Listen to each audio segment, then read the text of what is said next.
Olá pessoal, tudo bem? Sejam todos bem-vindos. Eu estive um pouquinho afastada nas últimas semanas porque eu estava completamente sem voz, mas felizmente eu já estou aqui me recuperando e hoje eu quero fazer uma homenagem à inteligência aristocrática, uma homenagem ao sentido pleno do termo aristocrático que é tão mal visto no Brasil, tão mal interpretado e, evidentemente, uma homenagem à Leopoldina da Áustria, que foi simplesmente a matriz, como eu gosto de dizer, do Dom Pedro II, que foi um dos maiores homens da política brasileira.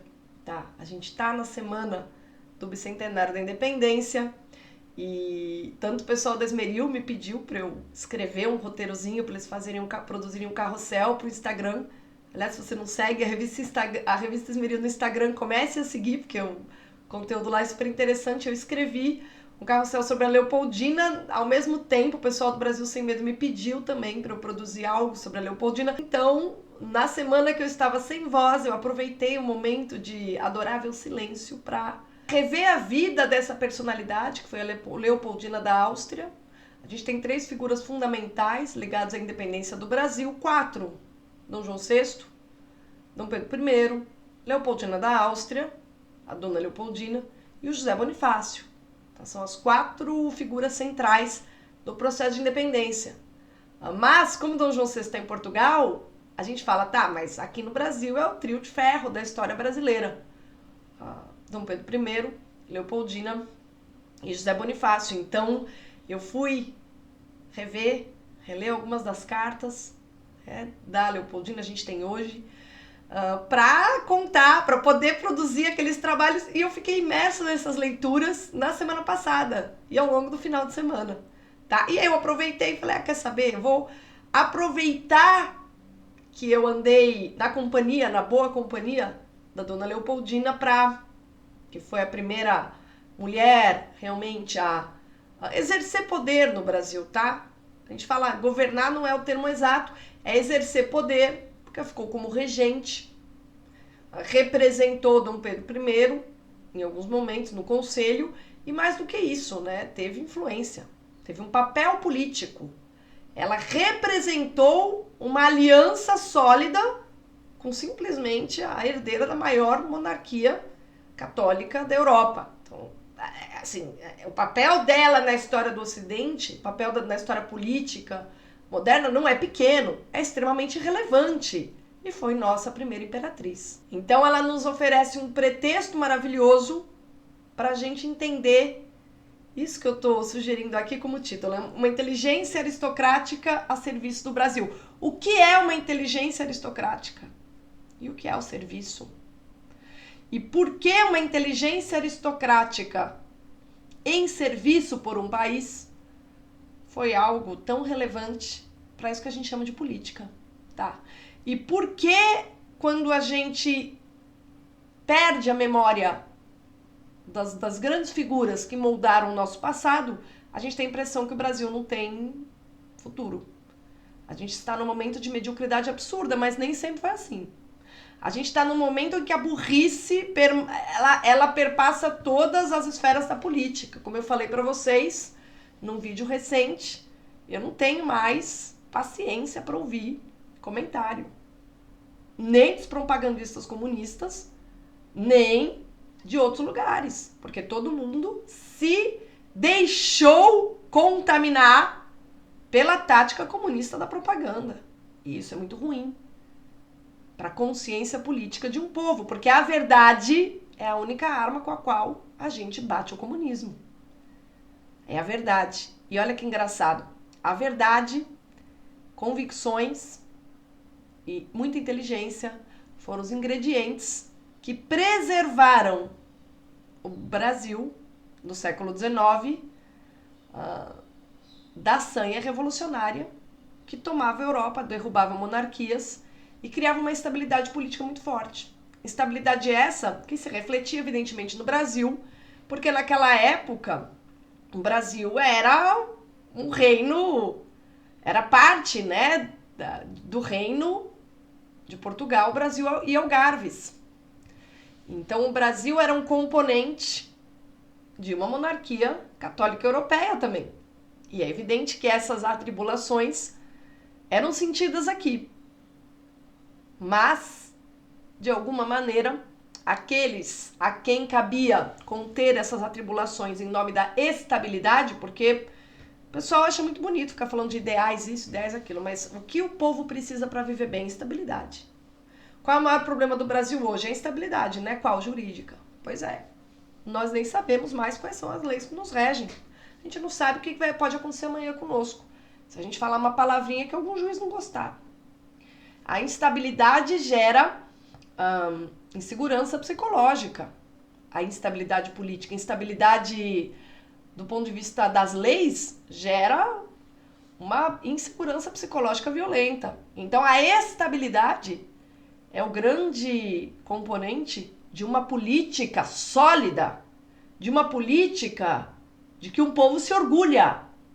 E foi para propiciar estabilidade que a Leopoldina, ao lado de Dom Pedro I, do José Bonifácio e de outros, se sacrificou. Então, por isso que hoje eu quero explicar para vocês o que eu quero dizer com isso. Que a Maria Leopoldina, Maria nem era o nome dela de batismo, né? Ficou. Dizem que ela adotou porque era um nome muito utilizado no Brasil. A Leopoldina da Áustria, porque é que eu a considero uma inteligência aristocrática a serviço do Brasil. E por que esse título, tá? Bem, em primeiro lugar, já disse que eu vou falar dela, eu vou mesmo. Esse é o meu objetivo.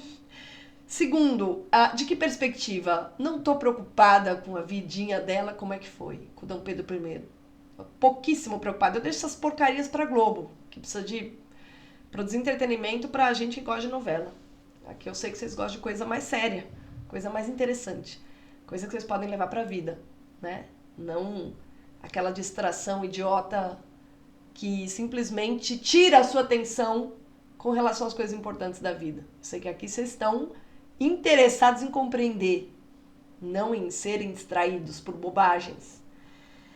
Então, a perspectiva da qual eu vou falar da Maria Leopoldina é da relação entre ela e a formação histórica do Brasil. Por quê? Porque ela foi uma liderança política.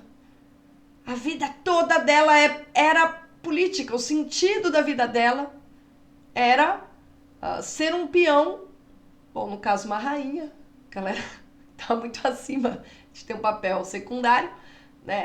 Era uma pessoa com um ímpeto, né, de protagonismo, ser uma rainha num tabuleiro em que ela estava determinada a lidar com adversidades para manter, conservar ao máximo a estabilidade política segundo o ordenamento que ela aprendeu como sendo um modelo bom.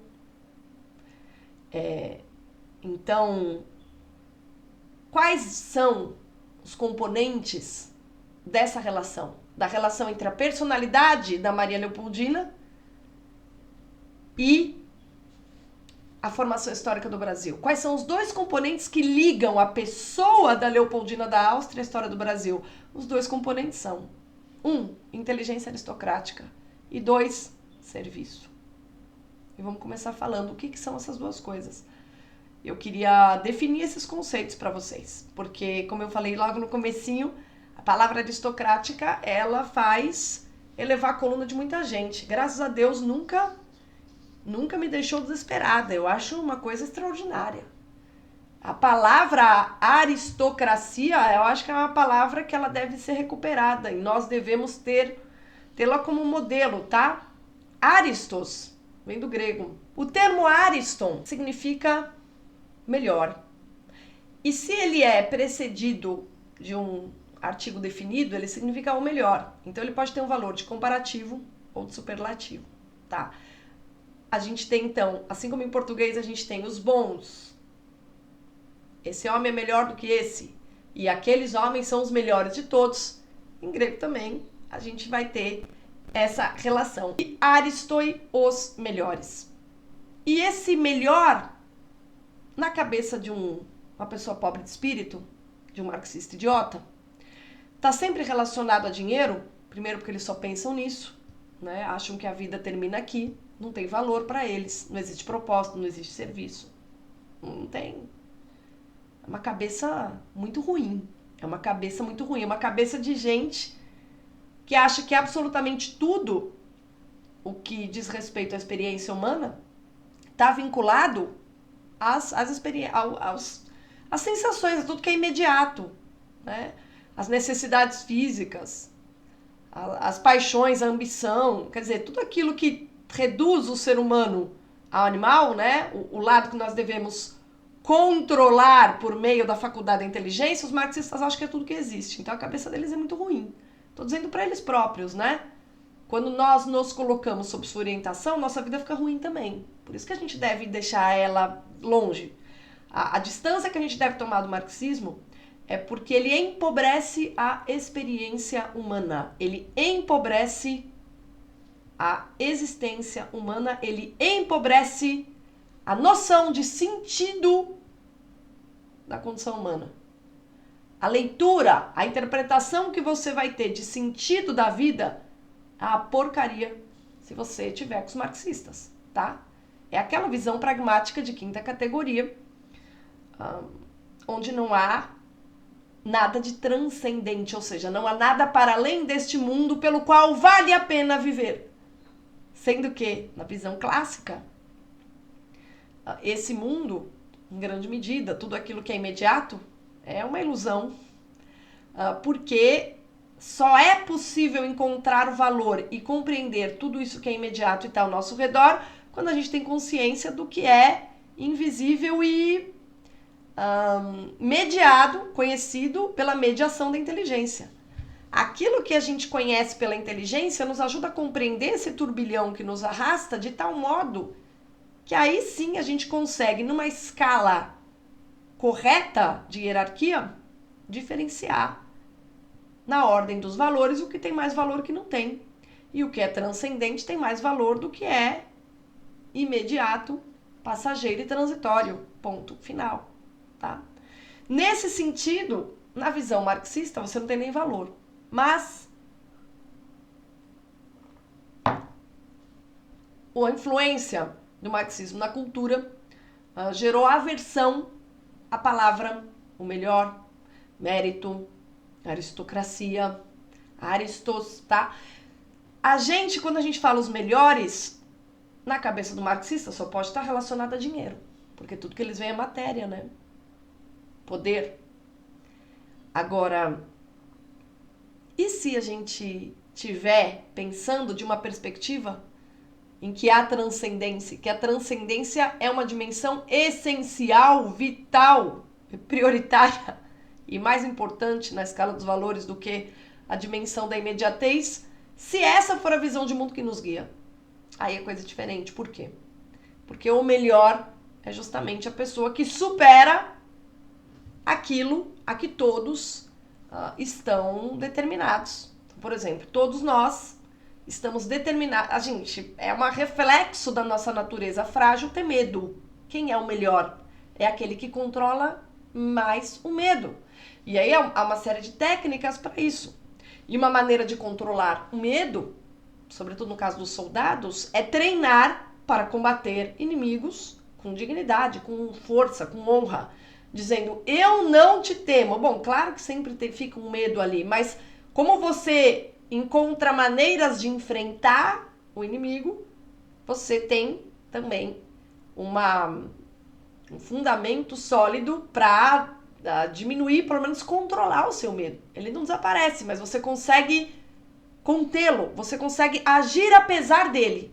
Ele tá ali, mas ainda assim você age, você enfrenta aquilo que te aterroriza. Isso que te faz melhor do que as outras pessoas, tá? Você tem uma experiência de adversidade, você vai lá e enfrenta. Isso que te faz melhor do que os outros. Quando você, escravo de todas as paixões, escravos de toda, sei lá, preguiça, de todas essas inclinações que nos tornam banais, né? Todos nós temos essas inclinações. Quando você as supera, isso faz de você melhor que os outros. As pessoas às vezes me perguntam, ai meu Deus, eu não sei o que eu faço para parar de procrastinar. Eu falo, bom, decida o que você quer fazer. Quando você realmente quer fazer algo, você para de enrolar e você vai lá e faz. O problema maior é definir o querer, né? É o tal do educar à vontade. Sem educar à vontade, você nunca vai se tornar melhor do que o comum dos homens. Para marxista só tem o comum dos homens, mas quando a gente tem uma visão de realidade complexa, em que transcendência seja uma dimensão separada da realidade imediata, das necessidades e das sensações, a gente percebe que a gente pode ser melhor do que esse turbilhão, essa avalanche que nos atropela de sentimentos, sentidos, etc. Né? E Aristos tem a ver com isso, tá? Então é uma palavra fundamental em Platão, por exemplo. E é engraçado porque tem tudo a ver com a cultura de Atenas, né? Olha só, vocês sabem que na democracia ateniense você tinha algumas funções, os conselhos, para que a pessoa participasse dele era por sorteio, tá? Então você tinha as funções administrativas da cidade e era por sorteio que os cidadãos eram postos aqui e lá, mas tinha um tipo de função que não era por sorteio, era por eleição. A pessoa ia lá e votava, que era justamente nos generais. Por quê? Os generais deveriam ser os melhores, por quê? Porque era a vida de todos os atenienses que estavam em risco, então você vai sortear?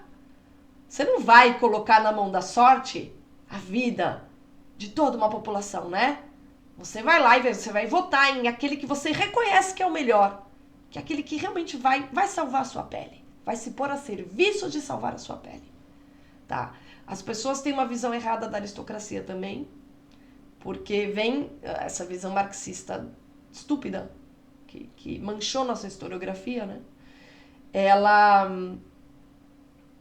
entende que a aristocracia tem a ver com poder, tem a ver com dinheiro, mas esquece, ou simplesmente ignora, que ao longo de boa parte da história o aristocrata não era aquele que vivia do dinheiro da cidade, era aquele que tinha como financiar as guerras.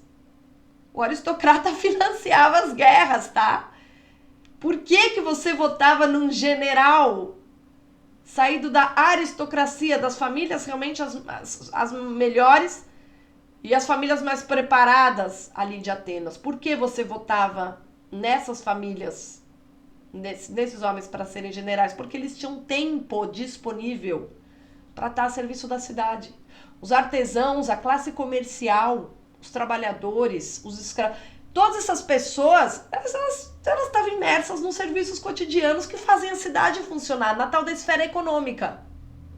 A esfera econômica. E alguns, por sorteio, ainda com funções políticas. O problema é o seguinte, se estoura uma guerra nesse minuto, alguém que produzia cerâmica, produzia pratos ali, ou distribuía azeite, distribuía lamparina, se para de trabalhar, ele tem sua vida prejudicada, né? Como esse monte de gente que foi obrigada a ficar em casa teve na pandemia. As pessoas têm a vida prejudicada quando algo as impede, algo obstrui a sua rotina de ganha-pão. Já os aristocratas, não. Então, para ser um general, você tinha que ser de uma família opulenta, que tivesse dinheiro. Porque você tinha de ter uma condição que você não precisasse estar o tempo todo atrás de dinheiro, porque se estourasse uma guerra amanhã, você já estava a serviço da cidade. E estar a serviço da cidade não causava a você um prejuízo. Olha de onde vem a tradição da aristocracia, né? Por que a aristocracia esteve tanto tempo à frente da política? Porque podia estar. Porque não era um problema, tá? E olha de que maneira que houve, sim, e Atenas é um bom exemplo de uma combinação. Povo, da democracia ateniense, você tem uma união dos dois. Você tem as figuras ali das famílias aristocráticas trabalhando junto com pessoas do povo, tá? Agora, Aristos para Platão, isso que é interessante, significa o melhor, os melhores, que são aqueles que devem orientar a cidade. E tem uma característica que a gente vê lá na República muito notável, que é aqueles que devem ser os políticos, né, os guardiões da cidade, ele diz, são justamente aqueles que estão prontos para se desprender até da posse particular de bens, ou seja, os melhores são aqueles que são capazes de fazer sacrifício das suas economias. Isso tem uma analogia muito clara com o fato de que os guerreiros eram aqueles que tinham dinheiro para financiar as guerras, tá? Eles abriam mão. Eles não estavam na política para fazer fortuna, eles cuidavam da defesa da cidade porque eles tinham dinheiro para financiar essa defesa. E foi assim durante um longo tempo. Não é essa coisa chupinha, igual de hoje, que esse bando de inúteis. Todo mundo tem folha de pagamento. Ah, eu sou um servidor público. Você está na nossa folha de pagamento. Legal. Tá? Tem servidores que realmente merecem, né? Servem a pátria. Mas o que tem sanguessuga nesse meio não é brincadeira. E os bons servidores é que sabem. Coitados. Trabalham por 10. Porque 9 em cada 10 servidores eu não me surpreenderia. Eu não sei se é essa proporção, tá? Isso aqui é uma imagem. Tô falando isso para nenhum sindicato me encher o saco. Porque as pessoas, como são todas realmente analfabetas funcionais, né? Eu tava vendo hoje, não sei se vocês viram já a primeira parte do vídeo dos brasileirinhos sobre o Olavo de Carvalho. Nossa, um negócio maravilhoso. Assim, comovente. Lindo, foda, muito bom mesmo. E aí tem uma parte que é tão engraçada que eles falam de todo o vocabulário que o Olavo de Carvalho introduziu na vida cultural brasileira, né? Eles estavam ali mostrando por que é que o legado do Olavo é pra sempre, acabou. Tá aqui, está vivo, né? É muito bom. Se vocês não viram ainda, entra lá no canal do Brasileirinhos e vai assistir que tá lindo o negócio. Bom. E aí eu lembrei, porque eu falei, caramba, olha, eu sou uma das pessoas, entre tantas outras, né, que uso frequentemente todas as palavras que ele, ou expressões que ele criou, palavras que ele popularizou, né? Olha a força de uma inteligência a serviço da verdade para uma cultura. O melhor. Olha só o que uma pessoa que é melhor que as outras consegue fazer pelas outras. Olha a relação entre ser o melhor e estar a serviço. Então, alcançar aí não tem a ver, esquece essa visão estrita de que a aristocracia implica em poder financeiro. O conceito é mais amplo, tá?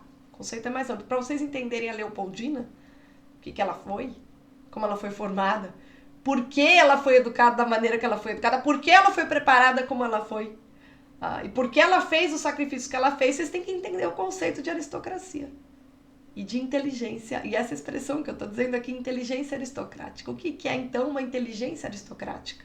É aquela inteligência que herda todas as responsabilidades próprias dos melhores. Uma pessoa que está entre os melhores é uma pessoa que se cobra mais, é uma pessoa que busca mais, é uma pessoa que vê mais longe, que se empenha numa série de exercícios de formação para ver mais longe. A pessoa que está plenamente preparada para estar a serviço. Então, uma inteligência aristocrática, a inteligência dos aristocratas, ela tem muito a ver com uma tradição que a gente chama de espelhos de príncipe. E que, na minha visão, tá, posso estar errada, mas eu não acho que isso seja uma... Eu imagino que em muitos livros vocês vão encontrar isso que eu estou falando, porque é bem óbvio. Que a República do Platão é o grande modelo, né, dos espelhos de príncipe. Porque ali na República o que você está discutindo é quais são as características dos melhores. Como é que são os guardiões da cidade? Que tipo de atributo eles devem ter? E por isso que tanta gente confunde o Platão com ele é o proto-comunista. E por quê? Porque ele diz que os guardiões da cidade, eles têm de abrir mão e têm que saber viver em comunidade. Bom, claro, Platão está dizendo que o guardião da cidade, aquele que vai colocar a sua vida a serviço da cidade, tem que ter desprendimento com a sua vida pessoal e privada. Por isso que ele tem que saber viver em comum. Não é algo comunista, é algo que a gente via nas fileiras do exército romano. É algo que a gente vê na vida da formação de qualquer recruta em qualquer serviço militar do mundo. É essa capacidade de desprendimento do quê? Dos seus anseios privados. Coisa que para nós, comuns, é algo tão difícil de fazer e que para os aristocratas é um componente da sua formação. Eles são criados assim. Eles são criados de modo a saber que a pessoa deles não lhes pertence. Essa é a característica do Ariston. A pessoa dele, os desejozinhos dele, os anseios dele, não pertencem a ele, sim à cidade. Porque estar entre os melhores implica em ser capaz de estar a serviço dos outros num grau em que poucas pessoas conseguem estar. Poucas. Então tem uma relação entre Aristos, né, e serviço que é absurda.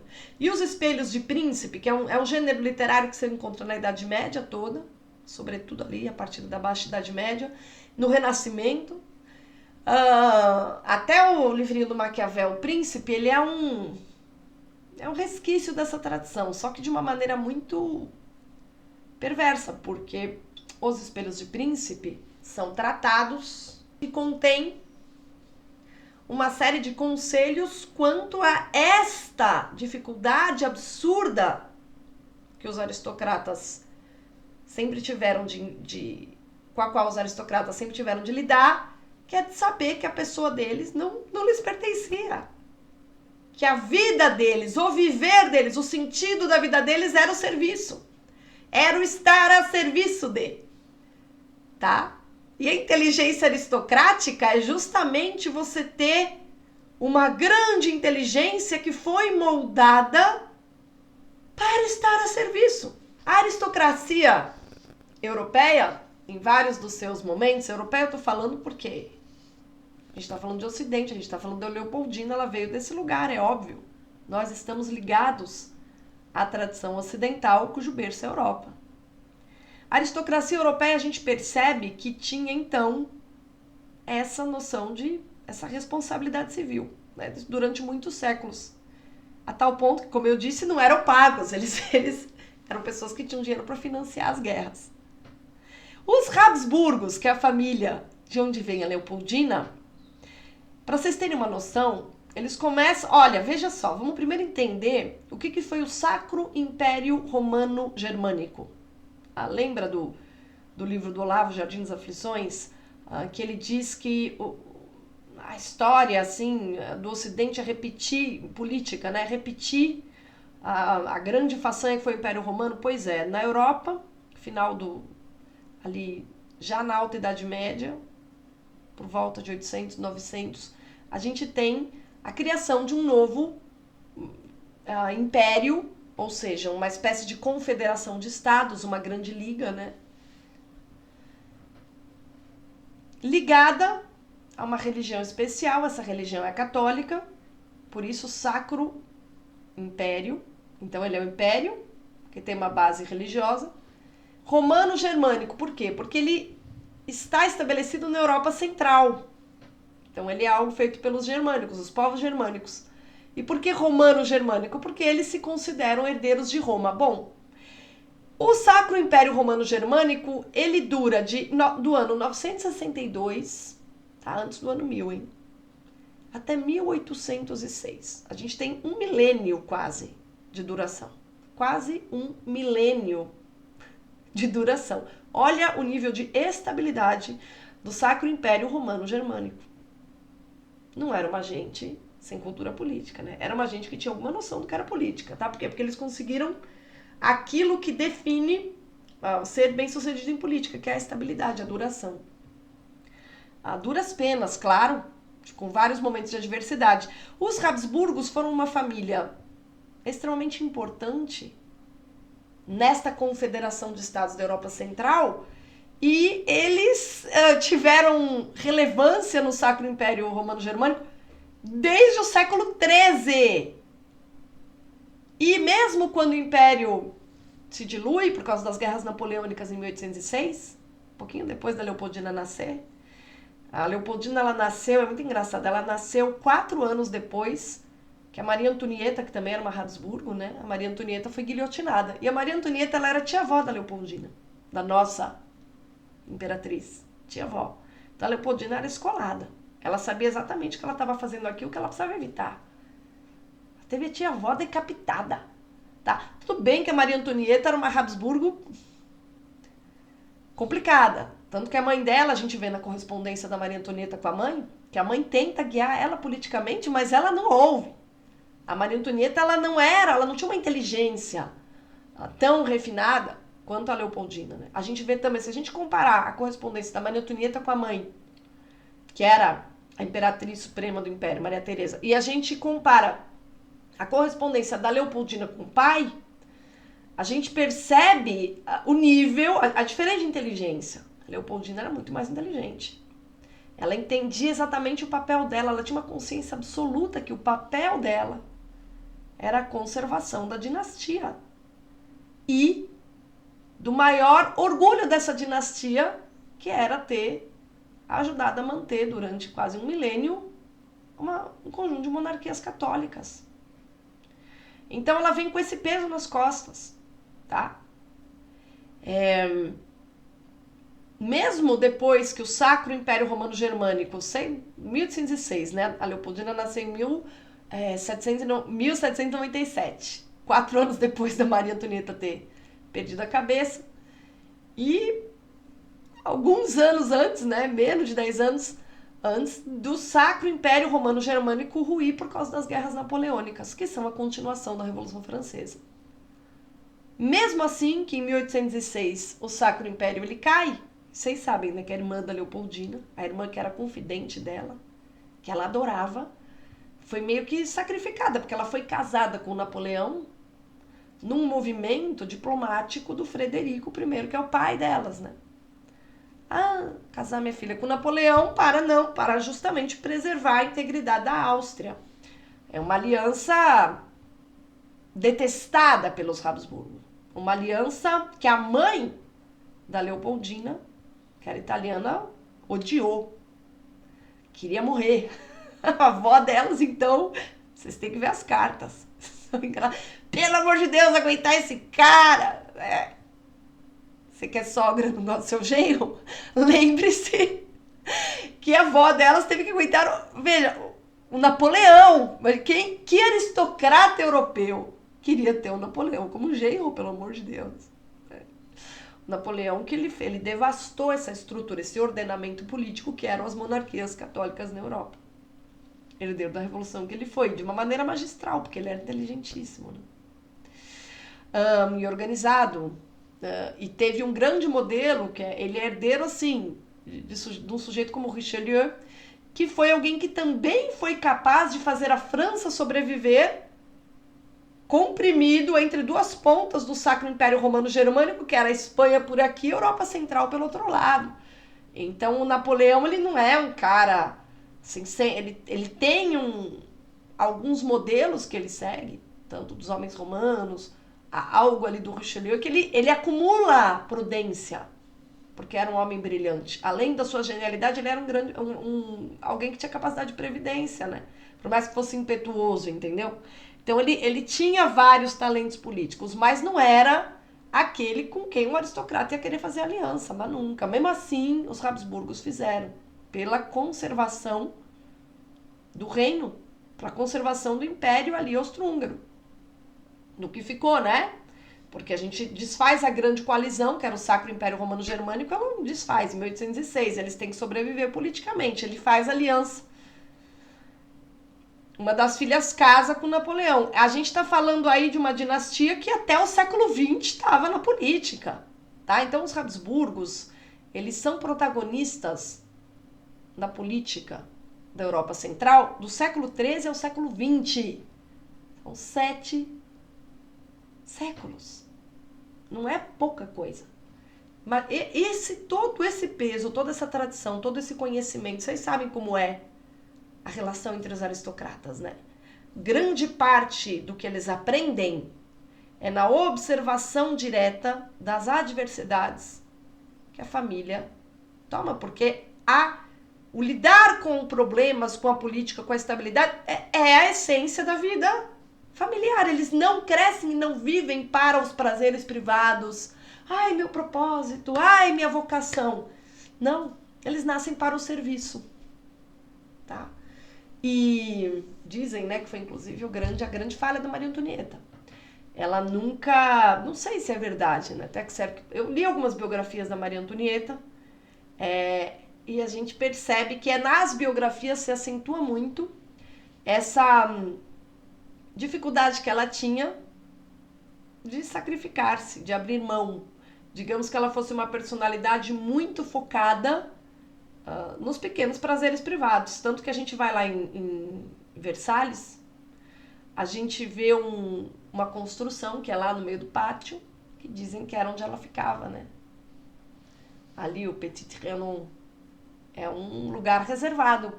Então é como se a Maria Antonieta fosse meio que a precursora dessa família real inglesa, que apesar da Elizabeth II ter toda essa característica da inteligência aristocrática de estar a serviço e tal, parece que os netos querem ter vida privada, né? Os netos querem, o filho já queria ter vida privada, acabou casando com a amante. Então isso é um problema para as aristocracias, porque a personalidade deles não permite isso. Isso gera um problema de perda de poder. Então, vamos entender, pessoal, qual é o senso comum agora, o senso comum bom? Quero pedir desculpa aos monarquistas por estar ali com a bandeira republicana. Me falta uma bandeira real, a verdadeira bandeira brasileira, né? Aquela que eu também queria que a gente nunca tivesse trocado pela bandeira positivista. Mas é a nossa, então vamos respeitá-la, que a gente já perdeu coisa demais no Brasil. A gente já perdeu tanta coisa que eu acho que a gente tem que lembrar o que a gente teve de bom para conservar a memória do que a gente teve de bom. Porque conservando a memória do que aconteceu de interessante, de bom e de legal na nossa história, a gente consegue pelo menos ter orgulho do Brasil e ter aquele patriotismo sincero. Porque não adianta nada ir na rua por motivos eleitorais. Amanhã que é 7 de setembro, eu vou falar pra vocês estão preocupados com as eleições? Pelo amor de Deus, não! Amanhã não é o dia de ficar ali. Ai, as eleições, esquece um pouquinho. Tá? Dia 8 vocês relembram. Amanhã é pra gente lembrar do que o Brasil é feito e de quantas pessoas sacrificaram as suas vidas ou projetaram suas inteligências para moldar o que é essa nação. É um país enorme, um território absurdo, vários estados. Caramba, vocês acham que é fácil uma formação histórica para ter um país como o nosso? Não é! Não é! A historiografia que coloca o Dom João VI de imbecil, o Dom Pedro I de um cara que ficava diamante, ela é pobre de espírito, entendeu? Ela é pobre de espírito porque ela não faz o exercício de entender que um território como o Brasil, no século das revoluções, aqui, a América toda retalhada, ter se mantido íntegro é um mérito absurdo. Não é pouca coisa, é um negócio importante, sabe? Não é uma bobagem, tá bom? Não é uma bobagem. E a Leopoldina, então, ela vem dessa família, com essa tradição absurda, com essa clareza do que é exigido de alguém que cresce e é educado para ser melhor no sentido de ser capaz de governar os outros. Tá? Se você quer dirigir alguém, quando você procura um diretor espiritual, você procura alguém mais idiota que você ou alguém melhor que você? Alguém mais capaz e mais equilibrado que você ou alguém mais desequilibrado? Pois é, quando você quer alguém para governar você, você procura alguém igual a você ou pior que você? Nossa, como você é inteligente, hein? Tô chocada aqui. Não. Quando a gente procura alguém para nos governar, a gente tem que procurar alguém melhor do que nós. Porque é difícil governar. É difícil governar. A gente tem que procurar alguém melhor do que nós, alguém que saiba se sacrificar de maneira maior do que nós, alguém que seja capaz de admitir os erros com uma humildade maior do que a nossa, alguém que tenha a energia para lidar com a adversidade num grau maior do que a nossa. Não alguém que queira nos destruir, como os comunistas, pelo amor de Deus. Mas alguém como nós não vai nos ajudar tanto. Vai ser tão refém da diversidade em que a gente está mergulhado quanto nós somos. Tem que ser alguém melhor do que nós. Tá? E durante um bom tempo na história, o povo teve essa consciência. Por isso que a gente vê a união do povo e da aristocracia. Por isso que a gente percebe. Por que o povo se une com a aristocracia? Porque o povo quer cuidar da sua vida. Para ele cuidar da sua vida tranquilo, ele precisa que haja estabilidade no território. no qual ele está cuidando da sua vida. Para isso ele precisa de alguém ali, a serviço dessa estabilidade. E foi essa a função das aristocracias durante muitos séculos no mundo. Vamos tirar essa visão equivocada das aristocracias, vamos tirar da nossa cabeça essa visão novelesca estúpida de ficar querendo ver vida secreta e tal. É difícil. Eles têm dramas também. Sobretudo porque a personalidade é moldada para servir. Tá? O que sobrou dessa maneira aristocrática, baseada nos espelhos de príncipe, de se educar, o pouco que sobrou disso está justamente nos exércitos. No nosso eu não sei. No nosso eu não sei. Mas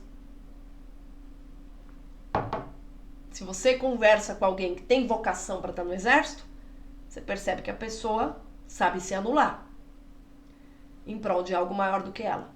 Você percebe que a pessoa tem um senso de responsabilidade com gente que ela nunca viu. Você percebe que são pessoas diferenciadas, entendeu? Pelo menos aquelas dignas da nossa admiração. O grande ponto é o seguinte: a inteligência aristocrática a serviço do Brasil, que foi a Leopoldina, foi uma princesa que todo mundo fala, qual que é o senso comum bom sobre ela? É uma Ferrari das princesas, né? O pessoal diz aí. Mas o que é ser uma Ferrari das princesas? É ser uma mulher que realmente absorveu aquela educação aristocrática, que tinha a inteligência necessária para entender o que isso significa, e a Leopoldina ela tinha um componente especial. Tá? A pessoa pode servir, mas justamente porque ela tem que anular suas paixões, sua personalidade, ela pode falar assim, tá bom, mas eu faço isso por poder. E aí ela compensa num outro vício, a falta de poder ter vícios privados. Ela compensa na ambição, ela compensa na soberba. No caso da Leopoldina, a noção de serviço, ela absorveu de uma maneira especial porque ela era devota.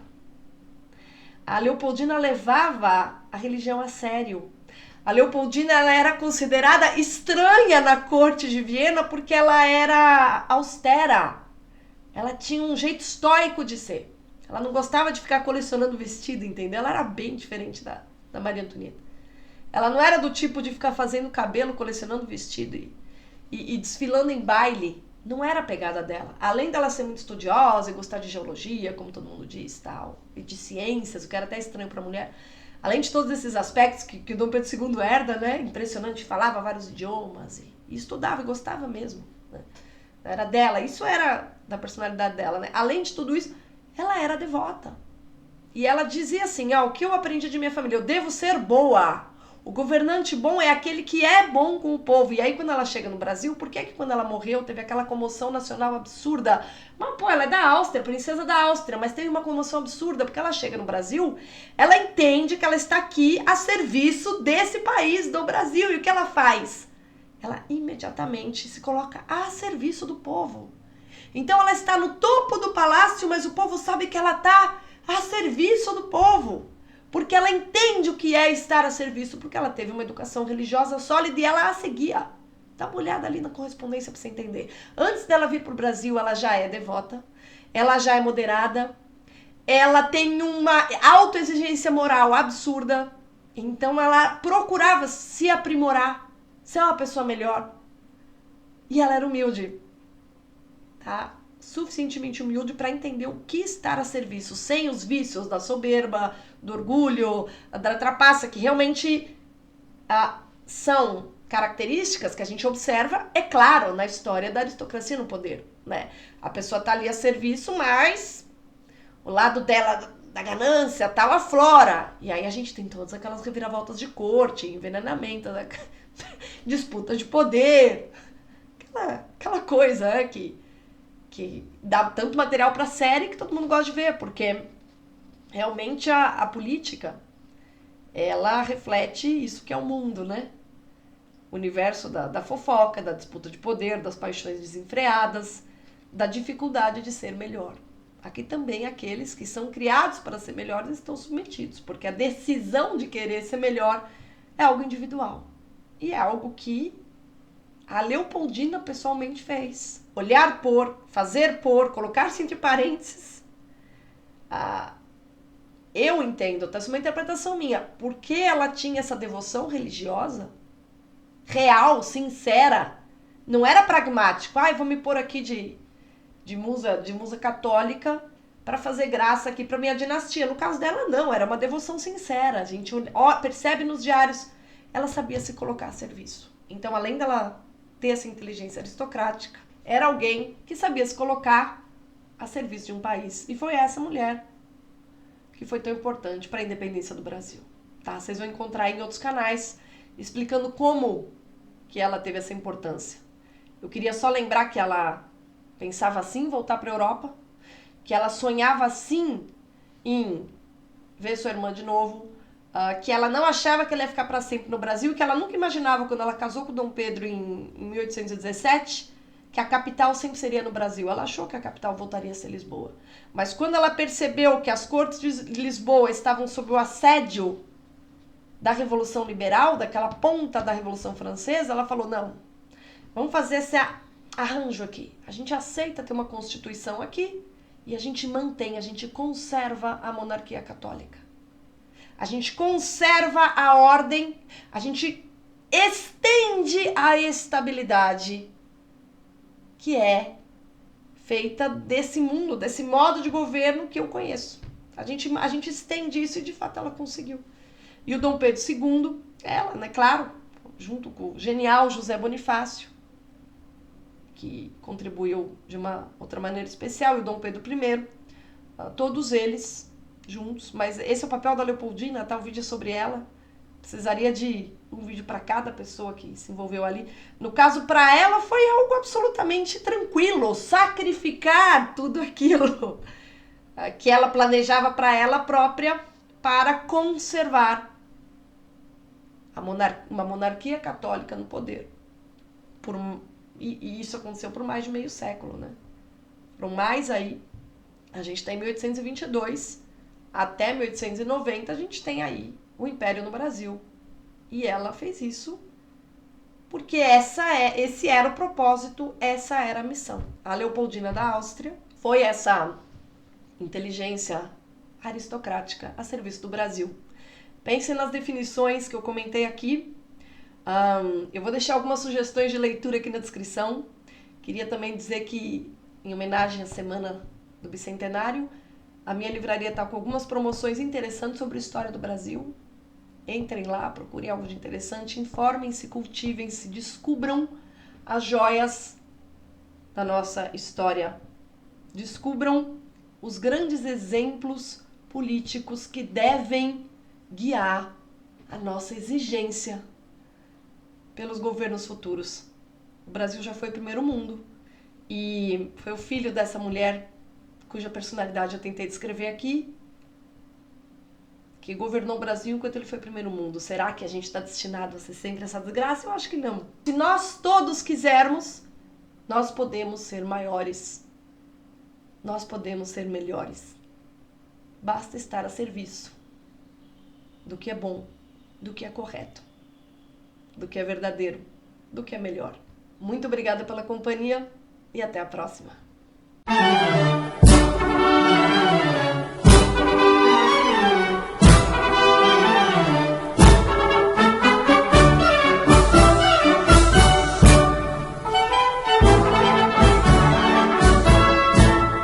Já podeis da pátria, filhos, ver contente a mãe gentil.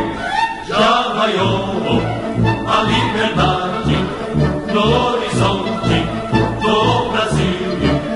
Já raiou a liberdade, já raiou a liberdade no horizonte do Brasil.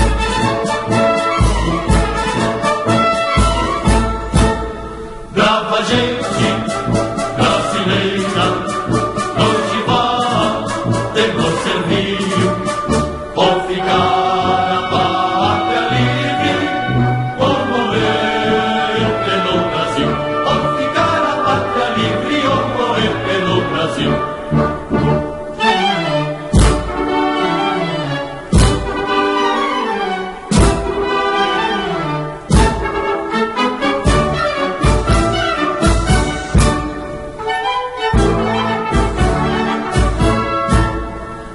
milhões que nos forjava da perfídia do tortinho. Houve mão mais poderosa, somos deles no Brasil. Houve mão mais poderosa, houve mão mais poderosa, somos deles no Brasil.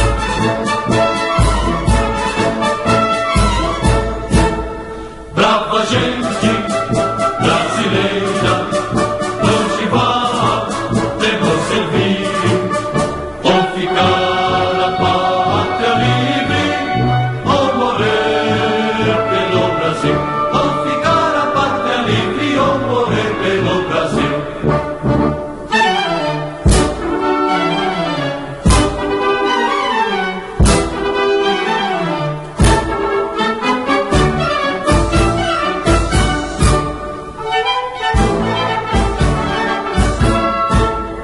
Não tem mais ímpias falanges que apresentam face hostil.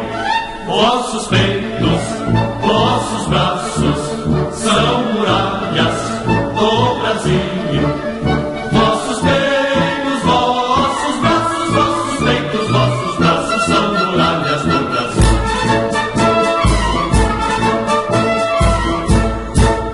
Brava gente brasileira, onde vá, temos servir, ou ficar a pátria livre, ou morrer pelo Brasil. Ou ficar a pátria livre, ou morrer pelo Brasil.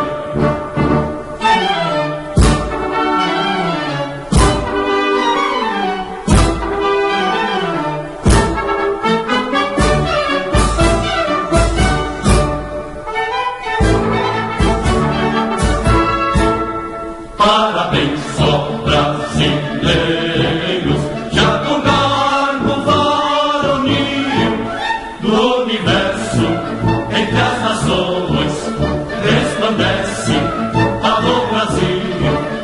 Do universo, entre as nações, do universo, entre as nações, resplandece alô Brasil.